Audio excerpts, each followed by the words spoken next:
buzz name I just want to finish this episode on right now is Jimmy Butler, who obviously sent speculation soaring again even more yesterday when he was an Instagram photo or something of him in the Bay Area.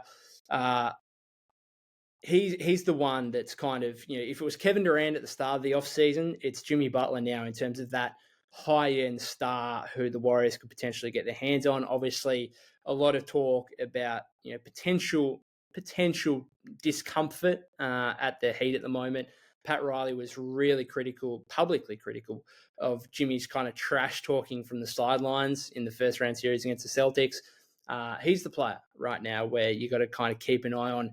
If you're the Warriors, Slater has said that the Warriors would certainly be interested in Jimmy Butler were he to become available. I still think it's very unlikely that the Heat make him available this offseason. But again, if the price is right, then Jimmy's certainly a player who you would look at. Obviously got a huge salary for next season and then is obviously extension eligible at the moment, which is potentially part of the issues between he and the Heat.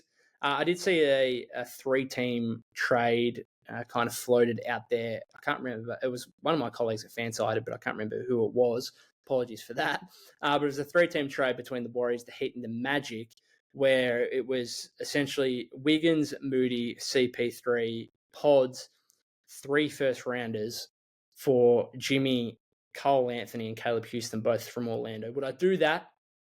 If you can get Jimmy Butler without giving up Kuminga, I think that intrigues me because ideally you want to try and get a second star while keeping Kuminga in his upside. Like ideally, you get a second star, you have Kuminga as kind of your third option offensively, who could explode into your second option. I think that's because you're kind of taking 2 bites at the apple in that scenario. You're getting the second star to pair with Seth, and you're still retaining the hope and the chance that Kuminga becomes that second star as well, that could even kind of overthrow the player that you've traded in. Like, I think that would be an ideal scenario. But again, can you get that player without giving up Kuminga in a deal? And I think if you don't make that move and you're relying on Kuminga to become that second star for you to lift you back up into playoff contention, that's a huge risk to take. And I think you want, for a franchise who should be prioritizing a 36-year-old Steph Curry in the remainder of his prime, I think you want more certainty than relying on a 21-year-old who's going into his 4th year, who's still vastly inexperienced when it comes to playoff basketball. And so could you get Jimmy Butler without giving up Kuminga?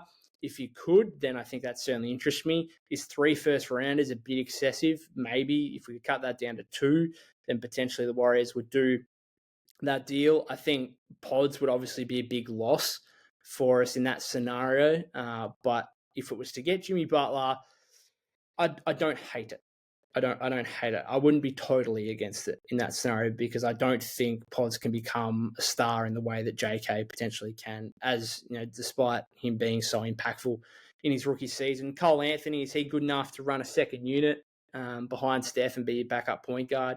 Maybe for 10, 15 minutes a game. That's not horrific. So it's not a horrific deal by any means, but I do think that 3 first-rounders in that deal is probably a bit excessive, particularly when you're giving up Pods as well, who's certainly worth like if he was to be available on the open market, he'd be worth a lottery pick. I'd imagine, like he's a pick 19 last year. He certainly increased his value from there. Like, I mean, if the Warriors wanted to trade Pods this offseason in this draft, you could probably get a top 10 pick for him quite easily. I would imagine. You might even get a top 6, top 8 pick for Brandon Bajemski based just on what this draft is. And so, yeah, again, giving up him and 3 first for Jimmy Butler, perhaps a bit excessive, but